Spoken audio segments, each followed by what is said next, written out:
SSLC ಪರೀಕ್ಷಾ ವೇಳೆ hijab ಧರಿಸಬಹುದೇ ಎಂಬುದನ್ನು ಚರ್ಚಿಸಿ ತೀರ್ಮಾನಿಸುವುದಾಗಿ ಕಲಿಕಾ ಮಂತ್ರಿ ಮಧು ಬಂಗಾರಪ್ಪ ಹೇಳಿದ್ದಾರೆ. ಹಿಜಬ್ ಎಂದರೆ ಬಟ್ಟೆಯ ಅಂಚು ಇಲ್ಲವೇ ನಮ್ಮ ಜನರಲ್ಲಿ ಸೆರಗು ಎಂದು ಅರ್ಥ ಬರುತ್ತದೆ. ಅದನ್ನು ತಲೆಗೆ ಹಾಕಿಕೊಳ್ಳಲು ಆರಂಭಿಸಿದ್ದು ಬಿಸಿಲು ತಡೆಯಲು. ಇದು ಮುಂದೆ ಹಿರಿಯರೆದುರು ಮರ್ಯಾದೆಯ ಸಂಕೇತವಾಗಿ ಬದಲಾವಣೆ ಕಂಡಿದೆ. ಅರಬ್ ಮರುಭೂಮಿ ಪ್ರದೇಶಗಳಲ್ಲಿ ಮರಳು ಬಿರುಗಾಳಿ ತಡೆಯಲು ಬಹುತೇಕ ಮುಖ ಮುಚ್ಚುವ ಬಟ್ಟೆ ಬಳಕೆಗೆ ಬಂದಿದೆ.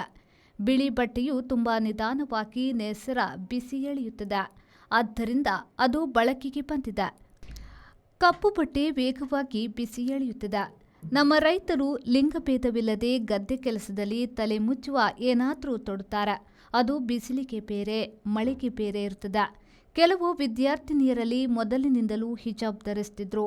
ಯಾವ ವಿದ್ಯಾರ್ಥಿಯೂ ಹಿಂದಿನಿಂದಲೂ ಕೇಸರಿ ಶಾಲು ಧರಿಸುತ್ತಿದ್ದ ಉದಾಹರಣೆ ಇರಲಿಲ್ಲ. ಇನ್ನು ಗಂಡಸರ ತರಲೆಗಳು ಏನೇ ಇದ್ರೂ ಹೆಣ್ಣು ಮಕ್ಕಳು ಶಿಕ್ಷಣ ಬಿಡದಿರುವುದೇ ಒಂದು ಕಲಿಕೆಯಾಗಿದೆ. Our vibrant workspace at Ajanta energizes the team, boosting efficiency and productivity.